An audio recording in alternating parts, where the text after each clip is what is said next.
Welcome back to the Spread Pick Show with Mike and Andrew on to week two. My friend here is an Eagles fan coming off a big win against the Big Falcons. win. So Big time win. tell everyone how you feel. How confident are you? Are the Eagles going 17-0 this year? Well, unlike your brother, I had a nice victory Monday. Brother's a Falcons fan. And Should say yeah, that. yeah, I had a Yeah. nice victory Monday. And I'm not going to get ahead of myself because even though I did say that it was a possibility they could make the playoffs, because I did think that if Jalen Hurts played the way he did on Sunday, that they could be a very, very competitive offense. Their defense had some question marks, held the Falcons to not even score a touchdown, which was pretty big, but I don't want to get ahead of myself. They do have a tougher schedule ahead, and we'll see where it takes us. Yeah, all right. At least you're kind of level-headed, but yeah, I'm kind Yeah. of scared because I did not expect Hurts to play that well, but we'll see how it goes the rest of the year. So we'll go over last week real quickly. We both tied 7-8-1 was our That's records not as here. bad as I thought. I got to be It honest. did it did feel worse. I was adding them up on like yesterday, and I was like, oh man, this is gonna be rough. But on our favorite bets, I went 1-1, and you went 0-1-1. Do you want to know why you went 0-1-1? I'll tell you real quick. Because I picked Because Jacksonville. well, yes, that was one, but the Panthers won. So the Panthers kicker, who is Ryan Yeah, Santoso, yeah. missed an extra point, and the spread was -5, and that would have got them to 6, but they only won by But you 5, know so now what? you get the tie. The Jets not getting the 2 point conversion kind of canceled it out. You're right. Okay, that's fair. And Zach Wilson threw the ball in the ground, but yeah, okay. So we'll take that. Yeah. Nothing else was too crazy that we should really go over here. Thursday night football was good. Dallas, Tampa Bay. Of course, Monday night's game was insane. The Ravens Yeah. game. I mean, I'm sure we all saw that. That was crazy. But we actually both took the L there. I had the Ravens as my other favorite bet, so that's why I'm 1-1 and not 2-0. But anyway, let's get into week number two. The first game, one of our teams is up first. That would be me. The New York Giants are on the road at the Washington football team. Washington, with Taylor Heinicke at quarterback, is a -3.5. And this may shock people. And my philosophy was going to be I'm going to pick against the Giants until they, tell me otherwise. But I'm actually going to pick the Giants here to cover the spread. And you're going with Washington. And you said you have some arguments. So tell me why. Yeah, I mean, I have a decent argument for Washington. I mean, the Giants' offense did not look awesome. They didn't seem to gain really much chemistry, at least Daniel Jones with his new outside weapons and maybe even Saquon Barkley. Obviously, I think the usage of Saquon Barkley should be increased in this game. And I did see a tweet from you that said they should use him in kind of a Christian McCaffrey role. I don't think Why he's a not? Christian McCaffrey guy in the passing game, Fair. but I think it's a possibility, and I think the offense could be very, very good if that's the case. But Washington's defense is very, very good, and the Giants look poor against a Broncos defense that I think is also top tier, but I don't think they're as good as Washington. And I think the Chargers are, I think many people would agree with me on this, are a better offense than the Giants. And they even No, I'm struggled kidding. at times. They even struggled at times to push the ball up the field, despite some injuries on offense. Obviously, Ryan Fitzpatrick going down for Washington. They had the ball for a decent amount of time in that game. I feel like 3.5 at home is pretty good for a really, really good Washington defense. Obviously, Taylor Heinicke is a question mark. We don't really know how he's going to perform. But then again, Ryan Fitzpatrick starting in this game is a question mark as well, because we know how unpredictable he Inconsistent. is. Oh, wow. Right, Yeah, right. sure. So I'm going to take Washington, not with an extreme amount of confidence, but I feel pretty good about it. Okay. So the way I'm looking at this game was my philosophy coming into this was I'm going to take who is getting the points. And I think as a Giants fan, I usually have a good feel for who I think is going to win the game. This week, I have no clue whatsoever. I really could see this going either way. It's like a literal coin toss for me. Like last week, I thought the game would be close, but I did lean towards the Broncos. I said that. But like still, this game, toss up for me. So I said I'm taking the points. And the fact that I'm getting 3.5 here with the Giants, I'm like, hey, I'll take it. I think the Giants are alive to win this game, possibly.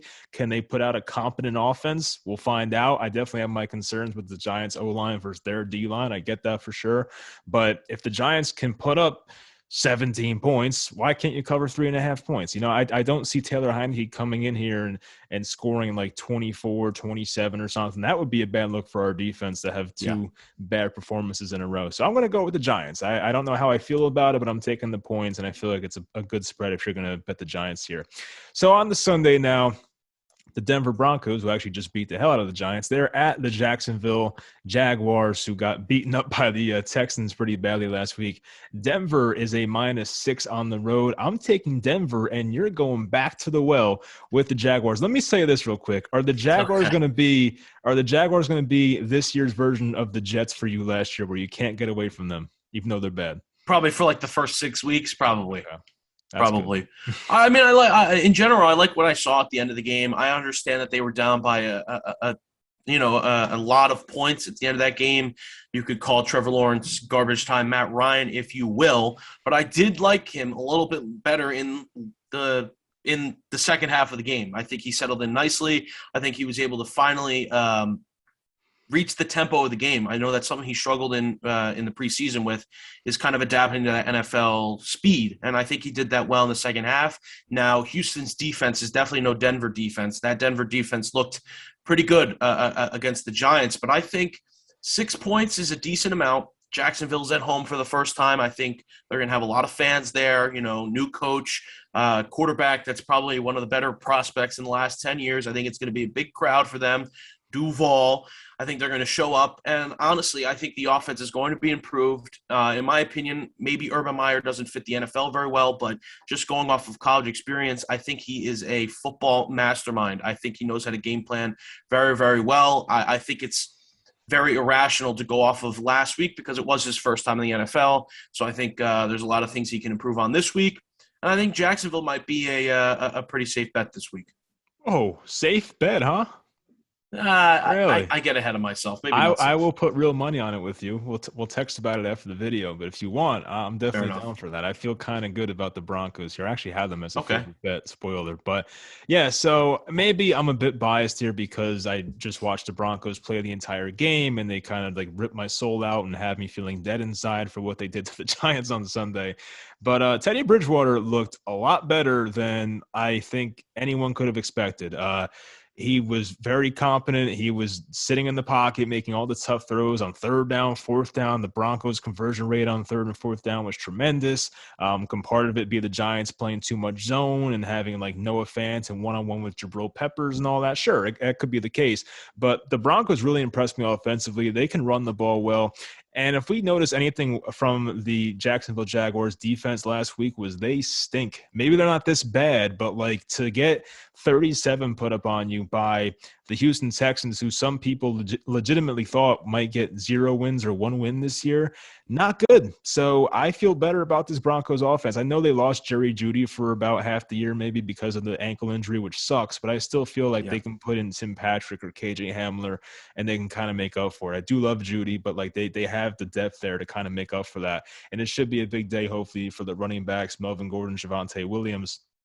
And on like the Broncos defensive side, you have, if you're the Jacksonville Jaguars, 2 tackles and Cam Robinson and Jawan Taylor versus Von Miller and maybe Bradley Chubb if he comes back. Those are matchups that the Broncos can exploit. It's going to be a tough day for Trevor Lawrence if those guys are out there getting to him play after play.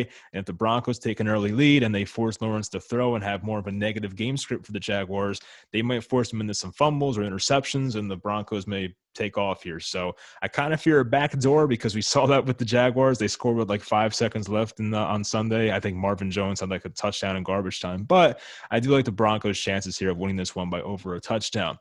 On to the Buffalo Bills. They are at the Miami Dolphins. Buffalo coming off a pretty disappointing game. And I will say, when I did my NFL Week 1 recap video, if I was a Bills fan, I'd be so frustrated. They had that game. Like, they literally had that game. So many missed opportunities and another overthrow for Emmanuel Sanders where he should have had a long touchdown, kind of like the Super Bowl a couple Yeah. years back. But anyway, Buffalo here on the road is a favorite by 3.5 at Miami. You're taking Miami, and I'm going Buffalo here. Yeah, no disagreement, I guess, on game three. But I really liked what I saw from Miami last week. I know that if the Patriots don't fumble there, the Patriots most likely win that game. I understand it, but I think I really like what I saw from Tua. And Mike knows I'm very high on Tua. I think he You is might be going to high be in a very general. good pro in this league. And I really like what I saw with his new offensive coordinator, with basically a new, completely new offense weapon wise. he looked pretty comfortable in there, and he's a safe quarterback. I almost think of a Teddy Bridgewater when I think of him. Doesn't really turn the ball over that much. Kind of a safe guy, goes to his checkdowns when he needs to, but sometimes he's not afraid to take the big pass. And I think that's crucial against a team like Buffalo. I think targeting those deep routes with you get Will Fuller after a one-game suspension. You finally get Will Fuller on the field. Jalen Waddle looked unbelievable. Looks like my prediction of him being the best wide receiver in the All right. draft is going to be What about wait, true. wait? What about Jamar Chase and your No, boy no, no, no, Devontae no, no, Smith? no, no, no, no. I had Jalen Waddle way above them. Well, no, I shouldn't say way, but yeah, No, but I'm I saying think Jalen they Waddle's the played well better. in week one. All three of them played really well. Yes, yes, in their different ways. I think Jamar Chase probably played the worst out of the three, Okay. just because I think a lot of his yards and obviously the touchdown came off of one big play. But as I I was wait. saying, I will say your boy on the Dolphins, I forget his name now, Waddle. He dropped a key third down conversion. So I will say he didn't have a perfect game. He looked good, no, but he had a he key looked good. drop. He's Okay. he's a Yeah. fantastic separator. He really is a joy to True. watch. True. I think Miami's defense is also very good, and I think it's troubling to see Josh Allen struggle like that against a good Pittsburgh Steelers defense. I know it's week one. I don't know exactly how much Josh Allen played in the preseason, but I would assume it wasn't that much, so maybe he was just shaking off some rust. But overthrows and inaccuracy is not something we're not used to seeing from Josh Allen. I mean, it happens all the time. And it's not usually an overthrow where it goes right to the defender. It's usually a 5 yard overthrow. When he misses pretty bad. And I think against a Miami defense that's this good, there's little room for error. And I think a 3.5, they're getting 3.5 at home. I like the offense. They're safe. They got a lot of pieces around, and I like the defense. And I think Buffalo almost is kind of forced to win this game because they had a lot of high hopes going up and they don't want to disappoint their fans. I think there's more pressure on them to win this game than there is on Miami to lose. So I'll take Miami getting 3.5. Yeah, I'm going to piggyback on kind of what you just said there at the end. I think with Miami going 1-0 and Buffalo going 0-1 and Buffalo being the division favorite, I just feel like there's more pressure on them. They are very well coached. And as I said, I think Buffalo really did beat themselves last week. Just so many things went wrong for them. And they were overwhelmed by the Pittsburgh Steelers defense, who I think talent-wise is better than Miami. I know Miami's well coached. They have some really good players on their defense, especially in the secondary. But I don't think they're at the Pittsburgh Steelers level. I think Josh Allen will have a bounce back game here. And if you look at last year's results between the Dolphins and the Buffalo Bills, the Bills beat the crap out of them in both games. I think the last game of the year, Buffalo won like Yeah. what, 55-20 I something. think I took Miami in that game Yeah, it too. was. Oh God, but yeah, that was rough. So I think based on what we saw last year, more urgency with Buffalo. I don't have a strong feeling about it, but I think they can cover here 3.5 point spread. So I'll take Buffalo I there. think I think urgency hurts them. Really, Buffalo? Yeah, I think Josh Allen, the urgency and the pressure on Josh Allen, I think that hurts Josh Allen can't play in the pressure, according to Andrew. We'll find out. them.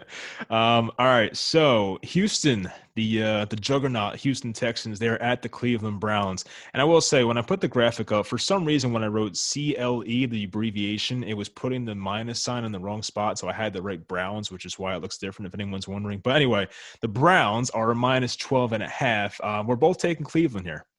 Yeah, you know what? Just looking at this, I feel like Cleveland should blow them out of the water, but I don't think it's uncommon for Cleveland to kind of play their opponent as it is. Maybe after a close loss yesterday to a really, really good Kansas City Chiefs team, probably the AFC favorite. I think they are. Maybe Cleveland comes out here and they're like, look, Houston, they got a lot of firepower. They just came off that one big win, but let's make sure they're the Jacksonville Jaguars of last year and let's go blow them out. But it also could be they get up 28-14 with 6 minutes left and they kind of coast and they let up a late field goal or late touchdown and then they don't cover. So 12.5 is a really, really big spread. But Cleveland has got so much firepower. And like I said last week, I think they may be the most talented roster in the NFL defensively and offensively. I think Jadeveon Clowney was a really, really nice pairing with Myles Garrett last week. I think they came off the edge beautifully. And obviously offensively, Baker Mayfield – trying to throw that ball away at the end, tripped up, couldn't really do it through that pick. I think it was going to be a very, very, very close game at the end there if that didn't happen. I think Cleveland's awesome offensively. They're awesome defensively. And I know Houston looked great offensively. They looked decent defensively last week, but Houston's not that team. And I think that's going to develop as the season goes on. And why not start this week against a really good Cleveland Browns team? You're not that team, pal. That's the way you're making it sound. Yep. Yeah, so the Browns actually, I just looked this up last year. I remember they played against the Texans. Of course, Deshaun Watson was there. And I remember there was a ton of wind. It was terrible conditions, like no one could throw the ball. And Cleveland won 10-7. But they had Deshaun Watson. It was, bad weather. I expect better weather here in September. And you talked about Cleveland kind of playing down to their opponents sometimes. I mean, as I go back and look at their score sheet here, they've put up a lot of points on teams that weren't all that good last year. Some of the scores were closer because Cleveland's defense wasn't as good as it should be this year. So that is part of it. But like, if you're a Browns fan, you have to be, once again, kind of like Buffalo, just annoyed that you did not win that game last week because Right. they had it. I mean, the Yeah. Nick Chubb fumble in the third quarter, the blocked punt they had, I don't see that stuff replicating itself out. I think Kevin Stefanski, aka me, because apparently I look like Kevin Stefanski.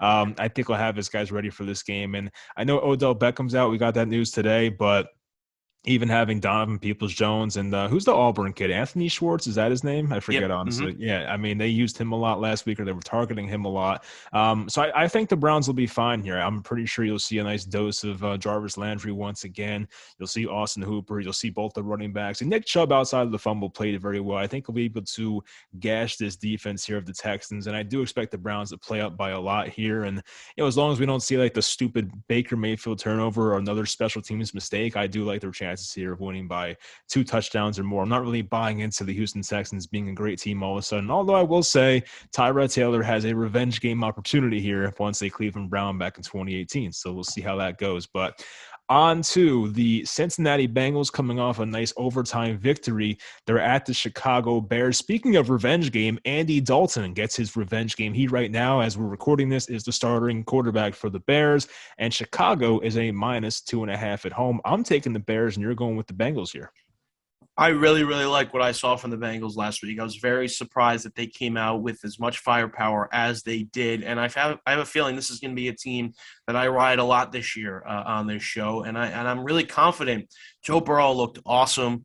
Joe Mixon looked awesome. And that Vikings defense, they're no Chicago Bears defense, but they're not terrible. They have some guys there that can cause some pressure, that can make some noise in the secondary. I was disappointed with the way the Vikings defense played. I expected a lot more. I'm like, what the hell? Yeah, no, I know. I think part of that speaks to Joe Burrow. Oh, yeah. I think it does in that offense. I think Jamar Chase, the drops in preseason, it was a concern, but not to the proportion that Twitter made it. It was really, really overblown. I did think that stupid comment from him saying he couldn't see the ball as well because of the white lines not being there did not help the situation. I heard that was fake, though. I heard like someone took his words out of context, which I guess is. But you know what? It probably that's usually how Twitter goes. Yeah, that's usually how it goes. But Jamar Chase proved why he was the 5th overall pick. He's worth it. Him and Joe Burrow have that chemistry. And another thing that surprised me with Cincinnati was their defense. Their defense looked pretty good against the offense in the Minnesota Vikings that has a lot more firepower than this Chicago offense does. And I think getting 2.5 points on the road is not terrible. There's a lot of noise at Soldier Field. First home game of the year. They're going to be excited. They're going to be cheering for Justin Fields to come on the field, which I do think he does make an appearance, maybe in the second half, maybe in the second quarter if things don't go their way early. But Cincinnati look really, really good, and I think I'm going to go with them getting 2.5. Fair enough. I will say I'll give Cincinnati credit because they had a good pass rush last week against Kirk Cousins and the Vikings. But, I do fear for the Chicago Bears offensive line, but they weren't horrendous against a Rams team that has a better pass rush. So I will say they kind of held their own. I don't think if you're kind of just watched that game casually or looked at the box score, you probably think, oh, Andy Dalton sucked. And I know he threw that bad red zone interception that was tipped up, but still, I don't think Andy Dalton looked that bad. I think the Bears offense is more competent than people are giving it credit for. And I still favor the Bears defense over the Bengals. Although the Bengals made their improvements over the offseason, getting Hendrickson from the Saints and getting Awuzie and guys like that, they made their improvements, but I don't think they're on the Chicago Bears level yet. I can't even say that. So I do favor the Bears defense. The Bears are the home team here. Yes, there may be some calls for Justin Fields and whatnot, but I do think Andy Dalton actually comes out here in this revenge game opportunity and puts up a nice day. I'm not expecting 4 or 5 touchdowns, but I do think he'll have a respectable, 250, 2 touchdown type game, and that should be enough here. I think the Bears defense will show up here in the spot. I do kind of fear that Cincinnati has a lot of weapons, but I do like the Bears defense. The only concern I really have, though, is Chicago's offensive line, because on paper, they're not good. But what I saw on Sunday night was they weren't as bad as I thought. So I'll give them Yep. the benefit of the doubt there. Next, we have one of our teams again, the San Francisco 49ers, coming off that near blown victory. That was a great game as well, but they are at the Philadelphia Eagles, another juggernaut here in the NFL. San Francisco is a -3.5. I'm taking San Francisco just to go against you pretty much, and you're going with your Eagles once again. Yeah, give me Philly. I'm on the optimism train. I think their offense looked phenomenal. And I get it. It was the Falcons. I got calmed down by a lot of people in school that I know. It was the Falcons. But let's be honest, you did not expect the Eagles to do what they did to the Falcons. You did not expect them to do what I they picked did the Falcons. to the What Falcons. can I say? Right, exactly. And you could say, I know a lot of people, even Eagle fans, that thought that game was going to be a 3-point game, a 1-possession game. They blew them out of the water. And outside of those first 2 drives from Atlanta, they didn't score any points the rest of the game. I know Atlanta struggles in the red zone. That was kind of the theme last year. But you know what? I'm going to go with Philly. And I'm going to go with Philly because that Detroit offense looked very, very good against the 49ers late in the game. I get it. The 49ers got off to a lead. They probably slowed down a little bit. But one thing they did really struggle against was the run. And like you saw last week, Philly can command the run when they need to, and they have a lot of weapons that can do so. Kenneth Gainwell got involved. I don't even know if I saw Boston Scott on the field last week. That's how good Kenneth Gainwell and Miles Sanders played together. Obviously, Jalen Hurts, he just has a beautiful QB read. I mean, he's just awesome at deciding when to hold it and when to run. It's really awesome from him. And you know what? He could pass the ball. I know you sent a thing in one of our group chats that he has more 300-plus passing yard games than Lamar Jackson does in his career, and he has it in 5 starts. Right, he can pass the ball, and he has the weapons to do so. Devontae Smith got open a lot last week, and if Zach Ertz doesn't play, I do think it hurts because I think Zach Ertz sets up Dallas Goedert really, really well because I still think Zach Ertz is a very, very good option in this offense. But you know what? Philly's going to be rocking after that win. It's their first game in Philly. It's the first game in front of the crowd. I really think Philly's going to bring it, and I think this might be another Philadelphia Eagles win. Okay. Let me ask you this. So hopefully I can get like a future cold takes out of you here. As Jalen Hurts comes off maybe the best game of his career, Yep. what do you think the ceiling of Jalen Hurts is? Do you think, like I'm thinking in my head right now, do you think maybe at his very peak and at his best he can be Dak Prescott with more speed, or is that too insane? Yeah, sure. Really? I mean, yeah, okay. Sure. Why not? I mean, he's not a low ceiling guy. I'll tell you that much. Like your quarterback in New York, he kind of, he's kind of either a really, really good or he'll be really, really bad. And that's kind of the question that went in when he was drafted. What will Jalen Hurts be? And I think he's shown a capability to perform at a high level. I shouldn't have asked that question because I knew it was going to get thrown back at me. I'll tell you that. Am I wrong? No, you know how I felt on draft night when Jones was drafted. I'm not going over that, but yeah, I didn't need that. All right, so just because you're a douche, I'm going with the San Francisco 49ers. Right. I know that they have some things against him. Brandon Ayuk had no catches last week, and their running back Raheem Mostert is already out for the whole season, and their other running back Jeff Wilson is on the IR. I don't want to hear that either. I had a lot of fantasy investments in Raheem Mostert, and his fantasy name, guys, is Raheem Most Hurt. Oh Jesus, yeah. And if you go back on the text, he was like, "Oh, are you interested in Mostert?" And I was like, yeah, when he gets injured in 3 to 4 weeks. He did say that. I actually think I heard that on Fantasy Footballers, the podcast. They had that, like they said, Raheem Most Hurts, and I was like, oh, it's actually kind of like it's not catchy. The right thing to say, but it's kind of funny, I will say. Anyway, I wasn't one of those people sending him death threats though in his DMs. I will say that a guy can't control getting injured, unfortunately. So yeah, I mean, I know San Francisco has a few injuries offensively here, but they also have that quarterback rotation of Jimmy Garoppolo Garoppolo and Trey Lance. I kind of like that going for them there. And they still have enough weapons. Obviously, Deebo Samuel almost had 200 yards last week. I know they played Detroit's secondary that might be like one of the worst in football, but George Kittle was back looking healthy. He looked good. The Niners defense, I mean, look, they played well in the first 2.5 quarters of that game. And I do feel like they kind of took their foot off the gas and they were just kind of coasting there. And Detroit got back in that game due to the Deebo Samuel fumble. And I think they had an onside kick recovery as well. A lot of crazy crap happened in that game. But the Niners showed how dominant they can be. They were up, 38-10 at one point in that game. They showed how dominant they can be. And I feel like when Kyle Shanahan wants to blow a team out, he, can do that. I feel like he has that ability as a head coach. And I do think continuity is a big thing in this game. I do trust Shanahan being there for the past 4 or 5 years as compared to Sirianni, who did impress in his first game, I will say. But I do trust the continuity of Kyle Shanahan.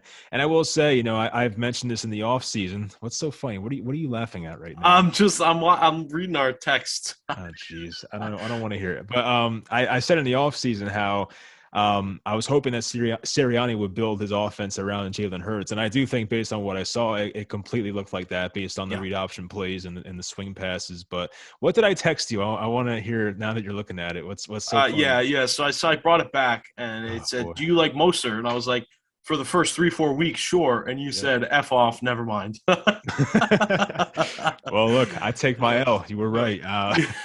You could have said the first 2 carries and you would have been right. All right. Next game, we have the New Orleans Saints at the Carolina Panthers. Jameis Winston season, baby. The Saints are a -3.5. I know that the Panthers had their victory last week over the Jets, but we're both going to go with the Saints here. Yeah, to be honest with you, I wasn't as impressed with the Panthers as I hoped I would be after that game. I really wasn't. And I get it. New quarterback, new system. But the system's not really revolved around him. It's revolved around Christian McCaffrey. And I know he has that chemistry with Robbie Anderson, and we saw it on one pass. I think he got all his fantasy points from 1 or 2 passes. It wasn't really there. And New Orleans looked really, really good. I know they had a lot of turnovers defensively, set up a lot of short field position for Jameis Winston to throw 5 touchdown passes. But that offense overall looked really good, and so did the defense. And you're not going up against a scrub and Aaron Rodgers. Maybe Aaron Rodgers wasn't trying. I heard some tight end, Finley, was talking some major – he was talking some major smack about how Aaron Rodgers wasn't prepared for the start of the season and that he never blames anything on him, never takes any accountability. That's some scary stuff if you're the Green Bay Packers, which, by the way, in one of my fantasy leagues, I made the executive decision to start Jalen Hurts over Rodgers last second, about 5 minutes before game time. Nice. So, that essentially won me the week. But no, I just wasn't impressed with Carolina, and I was impressed with New Orleans. Their defense was good. Their offense was good. And 3.5 is not a lot of points for a Carolina team that did not look very good against the Jets defense that was hurt last week. And I think that New Orleans should win this game pretty comfortably. I'm almost scared that the 3.5 is that way because it kind of makes me think that I'm going in the wrong direction. Vegas is kind of tricking me here, but I think New Orleans is a pretty safe one. Okay, the one concern I have that maybe people won't pick up on is the Saints center.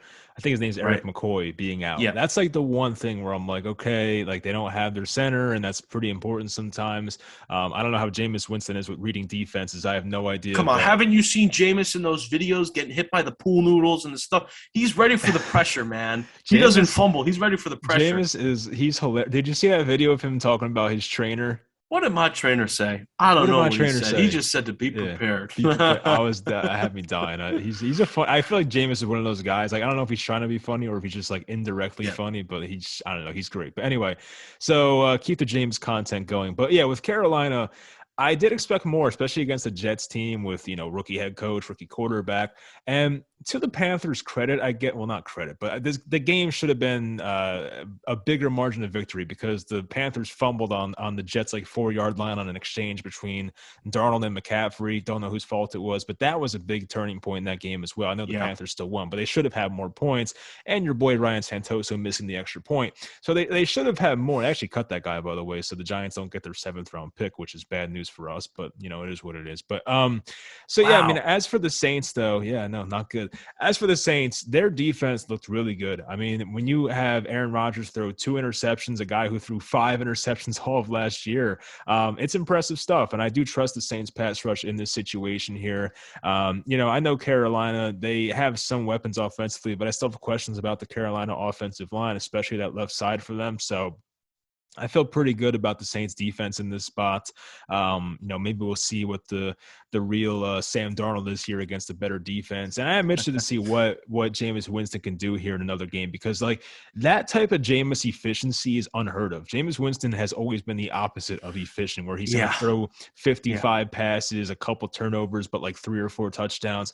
We saw Jameis Winston with like 150 passing yards, 5 touchdowns. It was like a Russell Wilson game back in the day. So I don't know if he'll replicate that, but I do like Jameis here, of course. And I think the Saints can put up points here against this Carolina defense. I like their defense. It's young and exciting, and they have talent, but I feel like the Saints here with Sean Payton. Sean Payton, by the way, the numbers he's put up in the last 10 games without Drew Brees as his quarterback are insane. Like, we don't give enough credit to Sean Payton. I know that the Saints have come up short in the playoffs and have had their shortcomings there, but like Sean Payton's numbers without Drew Brees are insane. So I got to give them credit, and I yeah. feel like he might be able to win with just about any quarterback at this point. So I anyway, want to give I want to give Drew Brees a shout out because I know he watches the show. All the oh best god, yeah, quarterbacks in the league do. He did a very good job on NBC. Very did he? smooth. It was very nice. I enjoyed listening to him. Speaking of But Drew, that scar on his face is a little distracting. I don't know the is story it? behind it.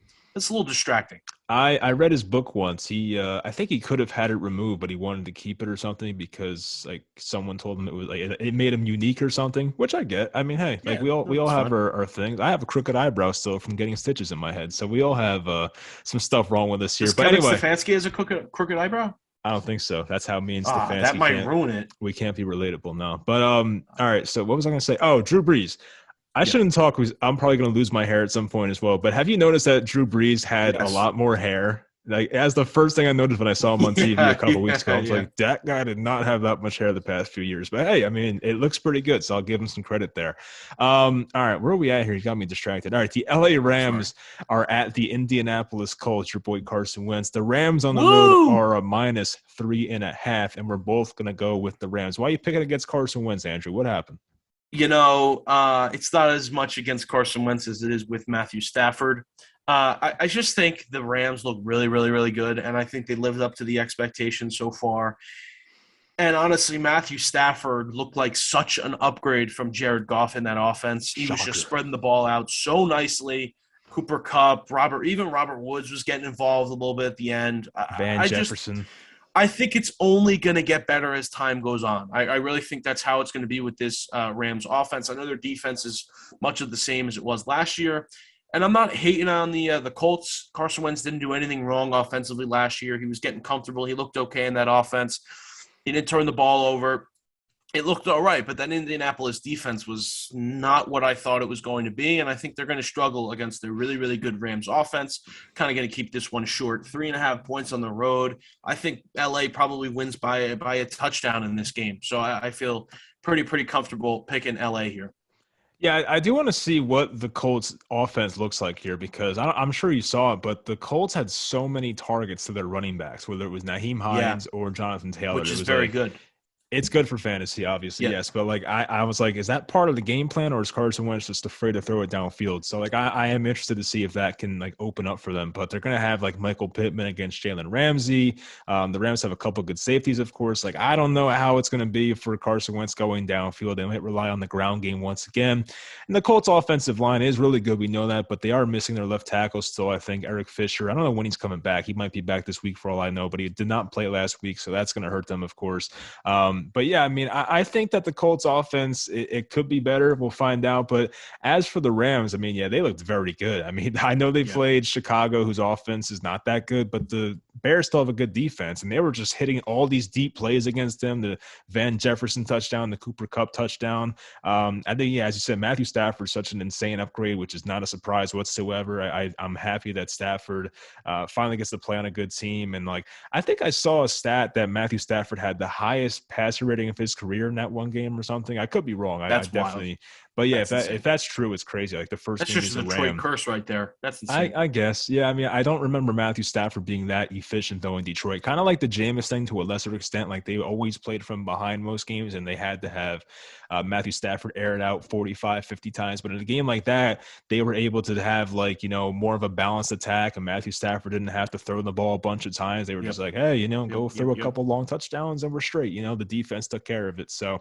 yeah, I still like the Rams here. It's only 3.5, and I'm not really a believer in the Colts yet. I could be at some point this year, but it's a tough matchup, so I will take the Rams with you. By the way, Yes, you said Eric Eric Fisher could be Fisher. playing. He's out until mid-October. Really, Just so you IR? know. Yeah.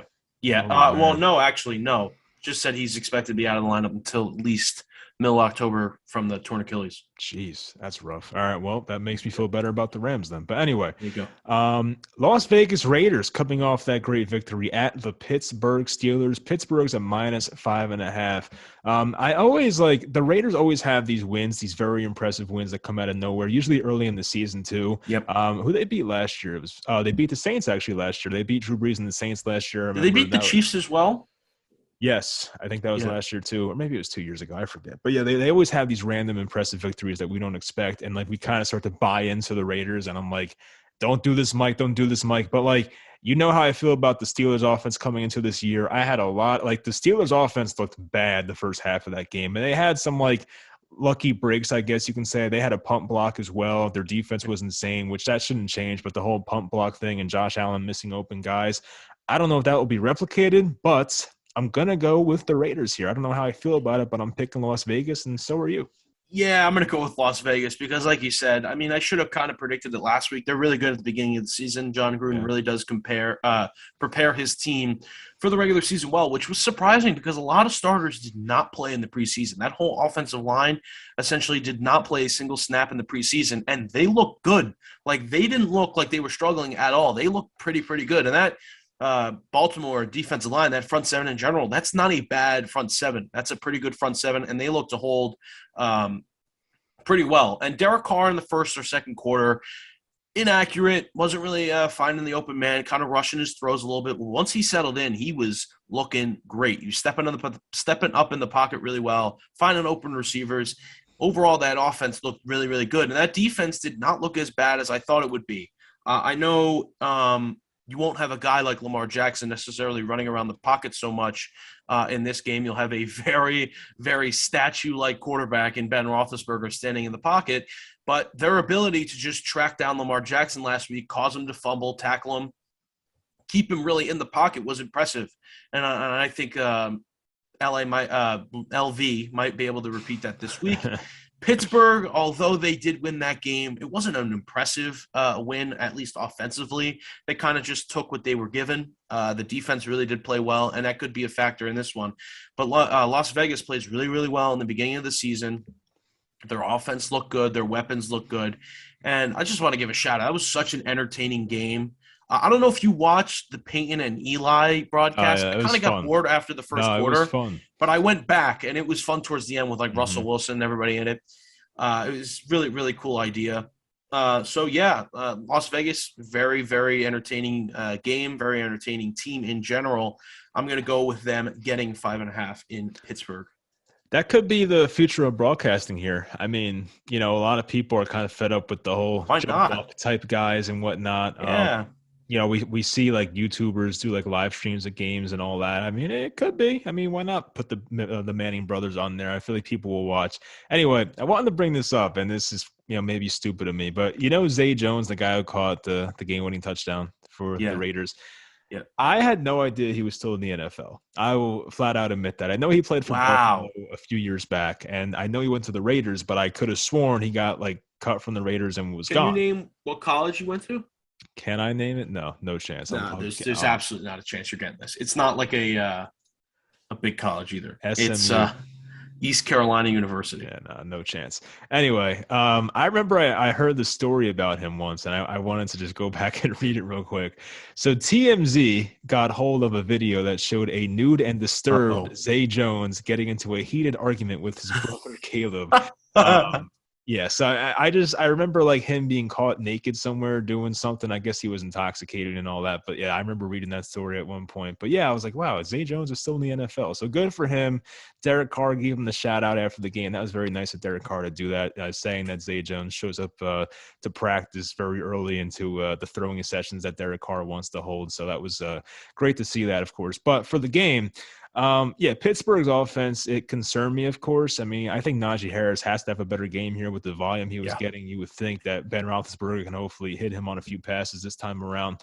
But yeah, I mean, just Ben Roethlisberger didn't look I don't know. He didn't look much better than the final 5 games of last year. I know they won the game, but it was a lot of quick stuff. And Ben looks like he's putting everything into a throw that, is 20 yards away. It's just, I don't know. It doesn't look natural for Ben Roethlisberger right now. So I don't know how I feel about them. And as for the Raiders, their offense is good enough. And you mentioned the Raiders' offensive line. I had a lot of concerns about them with all the guys they lost. They lost their center, their right guard, their right tackle. And they still found a way in this matchup with the Ravens, who, as you said, do have a good front four, front seven to hold up pretty well there. And Derek Carr, as you said, once he settled in, he was better. I heard Josh Jacobs has a toe injury. I'm not sure if he'll be out or not, but I don't really think it matters too much. I think Kenyon Drake is fine behind him. It's honestly good for me in fantasy anyway, so we'll find out what happens with the running back position there. But 5.5 points against a Steelers offense that I don't think is all that good, honestly. I could be wrong, but I'll take the points there with the Raiders. They might not win the game, but I do like their chances of covering here. Next, we're on to the New England Patriots. They're at the New York Jets, and the Patriots on the road are a -6, and we're both going with the Patriots. Yeah, this is another one where you're looking at it like, really, -6, that's it? I mean, the Jets didn't look that great last week. But now that I'm just thinking about it, towards the end, when Zach Wilson kind of got settled in, he made some very, very nice throws. And I was overall impressed. I wasn't too impressed with any of the rookie quarterbacks last week, with maybe the exception of Trevor Lawrence at the end of the game. But Zach Wilson did look pretty good at the end of the game and looked like he settled in more, got used to that game speed. Like I said, there was a similar thing with Trevor Lawrence. Started to find Corey Davis, 2 late touchdowns there for him.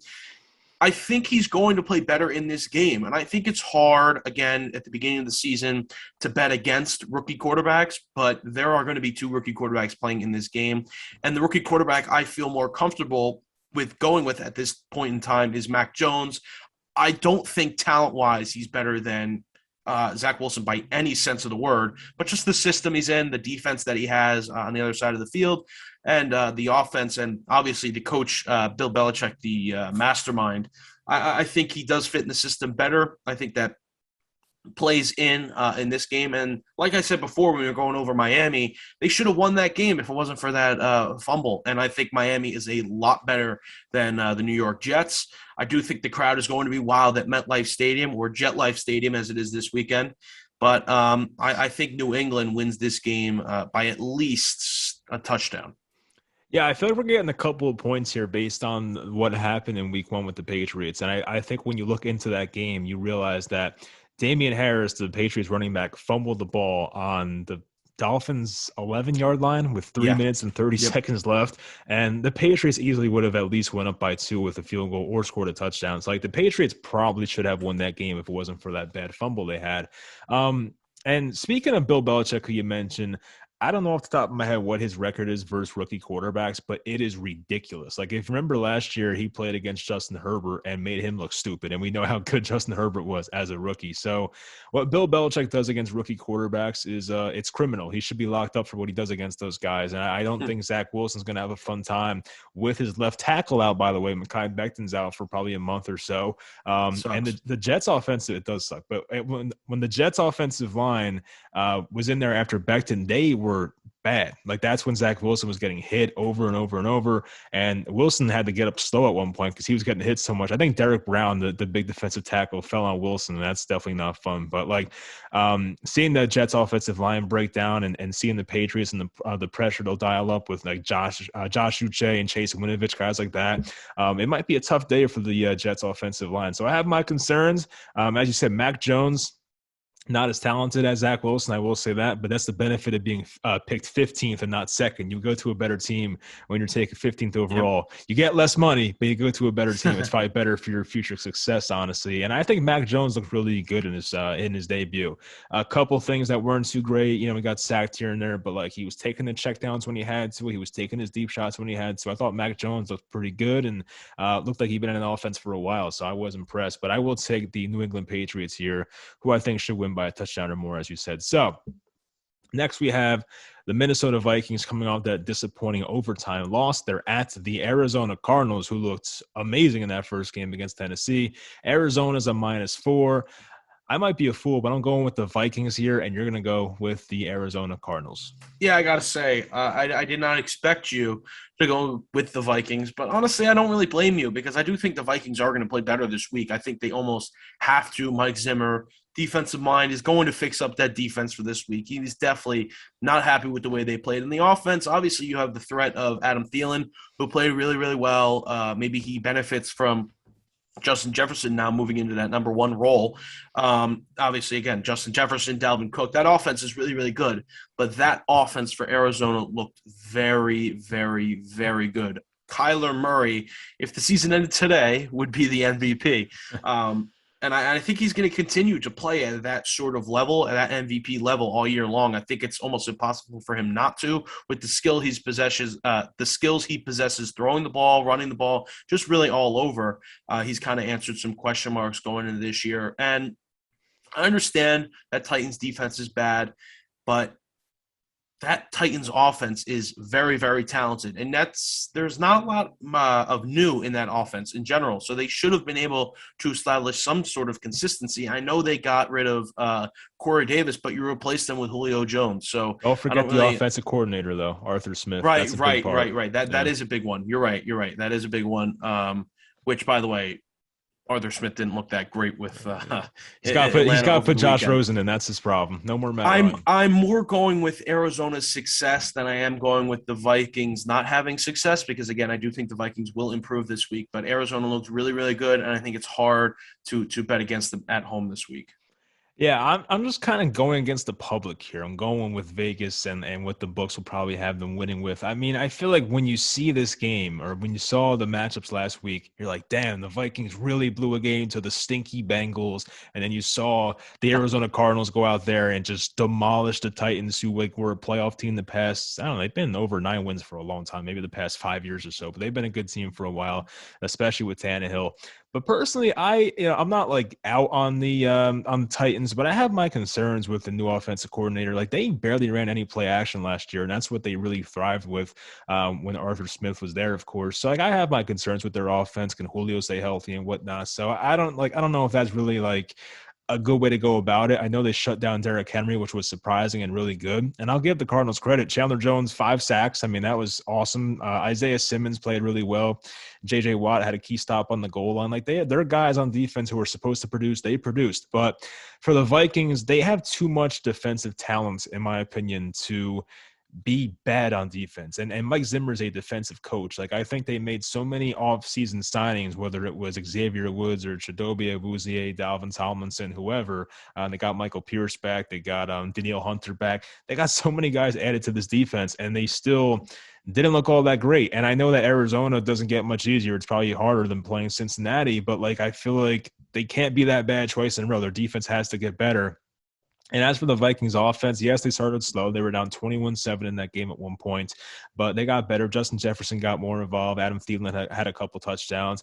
Dalvin Cook couldn't break the big run. That was the thing that really hurt him. Dalvin Cook, I think, was like 20 carries for 60-something yards. He couldn't Yeah. break the big run.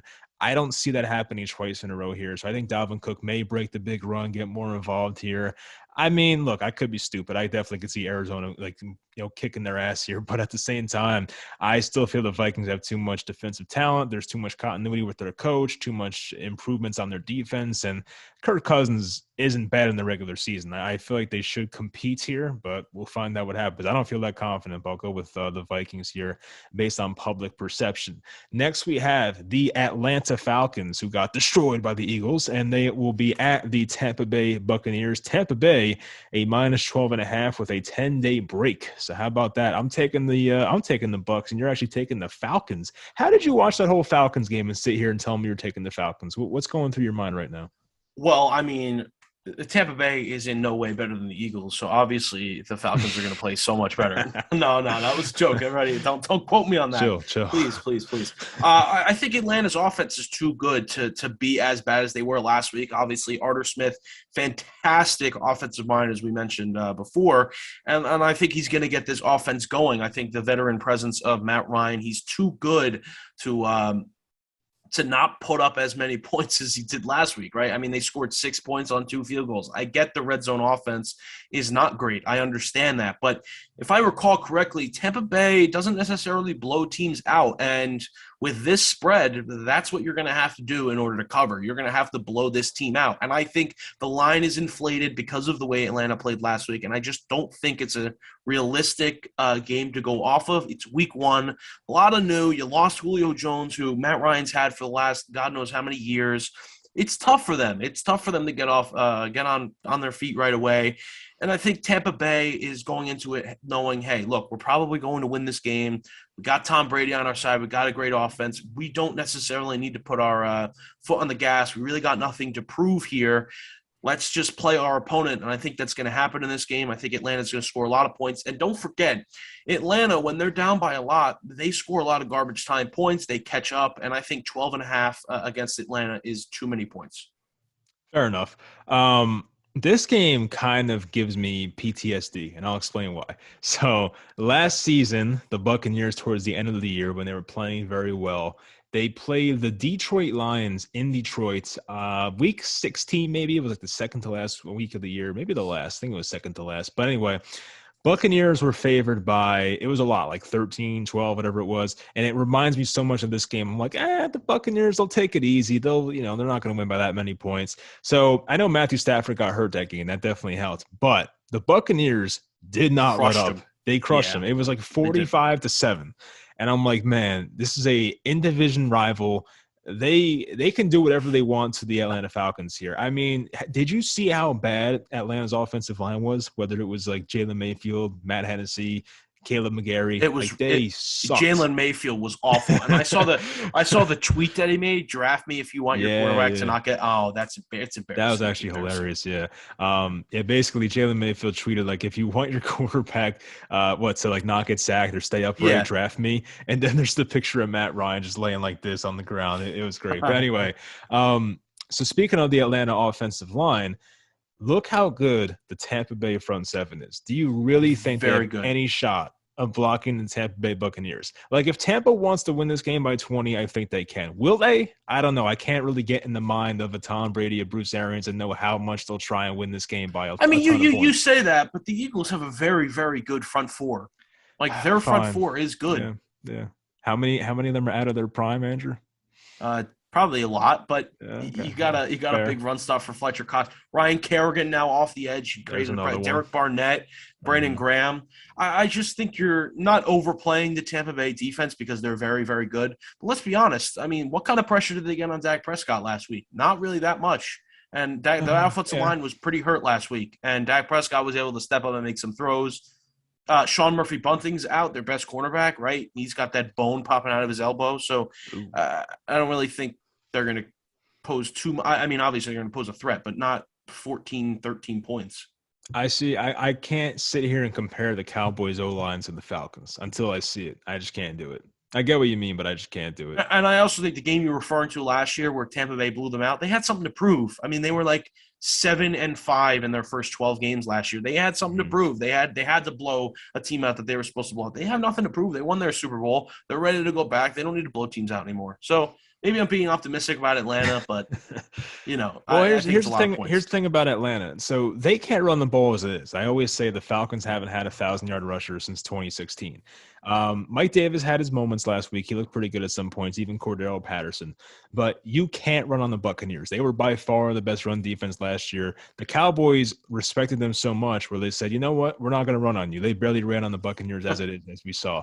So what makes you think, as a person that picks Atlanta, what's the game plan for the Atlanta Falcons? How do they beat this Buccaneers defense? Do they do the same You thing? attack their cornerbacks. You attack their secondary. But does Matt Ryan have time to throw? Maybe not, but that doesn't mean you can't attack their secondary. There's just too much that has to go right. That's my argument. There's too much that has to go right for Atlanta. I hope that all gets right. This is the game we've talked about the most so far. We're going to come back to this, and I'm this is going to be on Twitter. Fine. Okay. Yeah. Tampa wins by 14 or more. Anyway, so on to, speaking of Dallas, the Dallas Cowboys. This should be a fun game, actually. Dallas Cowboys at the Los Angeles Chargers. Chargers are a -3. We differ here. I'm taking the Chargers, and you're taking the Cowboys. And I will say, DeMarcus Lawrence, they just announced he broke his foot, the Cowboys defensive end. So that's a big loss for them, of course. And that spread, this spread might have been before that injury happened. So maybe it's 3.5 now or something. I have no idea. Or maybe, yeah. So I don't know. But anyway, we're taking 3 here. I'm taking the Chargers, but tell us why you're taking Dallas here. So on my sheet here, it says Dallas is getting +3. I would take them +3, and I'd take them in the money line. I think Dallas is going to outright win the game. I'm pretty confident in Dallas. Their offense looked awesome last week. I get the Chargers' offense; they didn't really look that great. They were going up against a great defense, but that Dallas defense looked improved. I mean, they're not going to give up 40 points to this team, whereas they might have last year. I don't think that's really realistic anymore. Dallas looked very good. Dak Prescott looked very, very good coming off a very scary injury. And I feel confident in that offense's ability, not even just to throw the ball this week, which they were really good at doing last week, but to run the ball. And like you said, the Buccaneers defense was by far the best against the run last year, and they showed it in that opening game. And I think LA is middle of the pack against the run. So I think Zeke is going to be able to establish the run here. Even Tony Pollard. We saw more of Tony Pollard last week than we did of Zeke. I don't think that's the case this week. It's going to be more feed Zeke, but there's still a lot of weapons in offense. You just look around. I mean, goodness gracious. Amari Cooper. I know Michael Gallup is out, but they still have CeeDee Lamb out there. It's a very, very talented offense. I feel comfortable that this team is going to score a lot of points. I don't know if LA can keep up, so that's why I'm going to go with Dallas here. Really? So you have concerns about the Chargers offense in this game? I have concerns about the Chargers offense scoring 30+ points. Okay. No, I do agree. It's going to be like a total over 60 type of game, I feel like. But I think the Chargers offense, in my opinion, is just as good, if not better. I mean, the Chargers offensive line got better. Rashawn Slater played like a beast last week against Chase Young, by the way. By the way. Let's go back to our discussion at the draft. I said the best ready now left tackle in the draft was Rashawn Slater. Better than Penei Sewell. I got so much hate for that, Mike. It was unbelievable. No, you're right, actually. Yeah, you did. I want to see how it plays out, but I'll replay that clip and give you credit once, if it happens, I'll say. But yeah, I mean, like with the improvements of the offensive line, the Cowboys already lost their right tackle, Lael Collins, for I think 5 games with the suspension. So that's not good. And Zach Martin's playing in his first game now. I don't know how he'll be. I'm sure he'll be fine, but like you never know in the first game back. So like there's a little concern there, and the Chargers offensive line looked great. And I think the Chargers, like you look at the final score of that game, I think they won 20-16 over Washington. They should have won by a lot. They should have won by 15, 16 points. Justin Herbert had a red zone interception that was not too good, of course. And, I feel like they should have won by more points. I think the Chargers just played better than what the score said. And I think we're kind of underrating the Chargers here. I think that offensively, pound for pound, weapon by weapon, I think that you can kind of match up the Chargers here with the Cowboys. I mean, Austin Eckler and Zeke, I mean, at this point, it's kind of equal, right? I mean, Zeke hasn't been the same guy for a little over a year now, right? I mean, I know I wouldn't call it equal. One's better in the passing game, but I think Zeke is superior in the running. They're different backs, but it's not. It's like there's not a huge difference between them. Keenan Allen, Amari Cooper. I mean, close. I know Cooper just has the recency bias because he was amazing, but like it's close. I'll give the Okay. Cowboys the edge because CeeDee Lamb is better than Mike Williams. But even go like tight end, Jared Cook versus like Dalton Schultz or whoever. I mean, that's like kind of similar as well. So, and then it's Justin Herbert versus Dak Prescott. And I feel like you can make an argument for either guy there as well. So like the offenses are so similar. And, the Chargers definitely had some nice play calls in that game on Sunday. I just feel like they're very close. Like they're almost identical offensively. I do like the Chargers offensive line right now, at least with La'el Collins out a little bit more. And I like the Chargers defense a lot more. And Brandon Staley, who just had the number one defense last year, is their head coach. So based on the defense being better, and the Chargers right now are 1-0. They're kind of rolling here with a new coach. And Dallas, I mean, yeah, they looked better on defense than I expected, but like I don't have too much confidence in Dallas's defense based on one game. They still had guys running behind them. Antonio Brown got wide open and Gronkowski killed them. I mean, they still didn't look great defensively. The thing with Dallas is we think they looked good defensively. They just didn't look like dog shit, which is what they were last year. So like we're kind of like, oh, they look better. But Right, but realistically, I think if this game is a shootout, I think Dallas wins the shootout. I don't. I think the Chargers defense is better. So, and they're home. Then the Don't Bucks. forget. I know the Chargers have no home fans, but like The still. Chargers defense is better than the Bucks. Nah, I'm not going there. No. All right, 30 points against the Bucks. I'll take it. Okay, fine. We'll see how that one goes as well. That should be a good one, though. I'm excited to watch that. Hopefully, it's on TV. It's a 4 o'clock game, so we'll see. Next, we have the Tennessee Titans. They are at the Seattle Seahawks. Seattle has their home opener. Seattle's a -5.5. I'm taking Seattle. I'm riding Seattle until the spreads get even larger. You're taking Tennessee. I have bad vibes with Tennessee right now, so tell us why you're taking Tennessee here. Yeah, I'm gonna be honest. I don't blame you for choosing Seattle here. I just don't think Tennessee is that team that they were last week. And I know you don't think so either, even though you're still going with Seattle.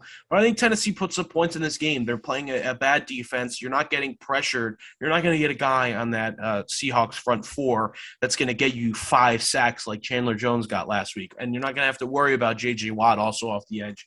So I think that has there's potential there to be a high-scoring game for Tennessee, but Seattle did look very good. And I bet against Seattle last week. I went with Indianapolis. I was confident in my Carson Wentz and the Colts, and it didn't work out. And Seattle looked really good offensively. You predicted it correct. You said they were going to come out with firepower and just, fire on all cylinders, score a lot of points, and they did. They looked really, really good. But I just have a feeling about Tennessee that they're going to put up a lot of points this week.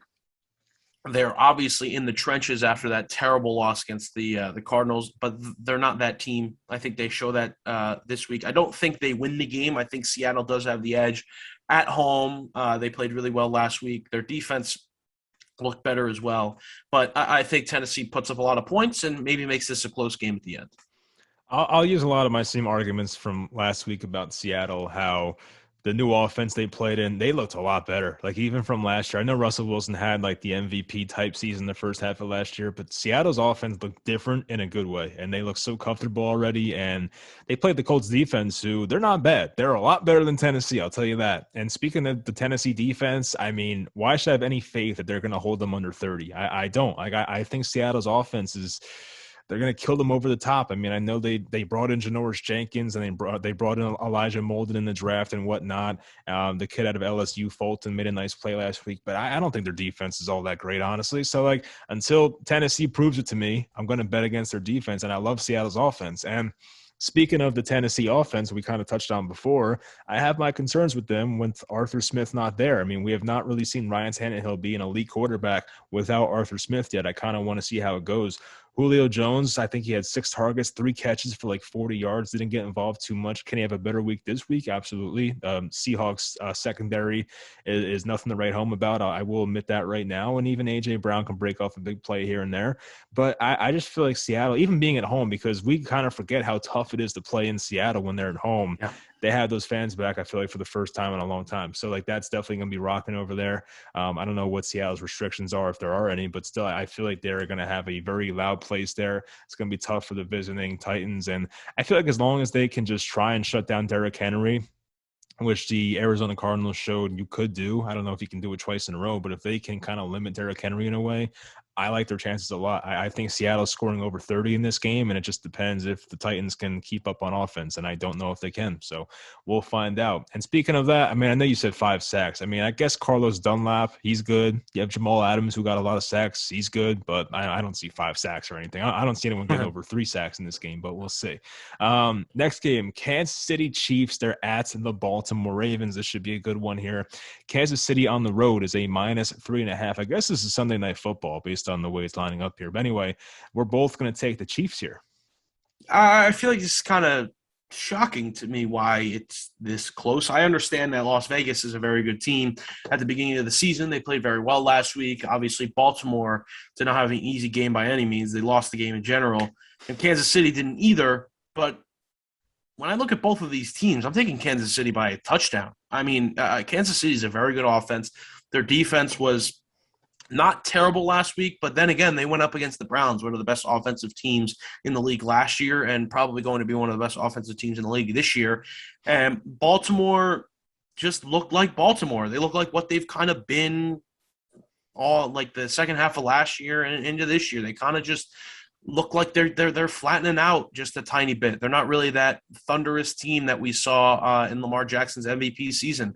Obviously, he was an MVP, so you can't expect them to always play like that. But Kansas City, they just look like a better team. They look like a team that's going to put a lot of points on you, put a lot of pressure on the opposing team. I get it's in Baltimore. Sunday Night Football, it's going to be a wild crowd, but it's nothing. It's nothing Patrick Mahomes isn't used to. He's used to the biggest crowds in like that you can ever go on in the NFL. So I'm kind of shocked. I'm not going to take this as a favorite bet, but I'm just kind of shocked that Kansas City is only a 3.5-point favorite.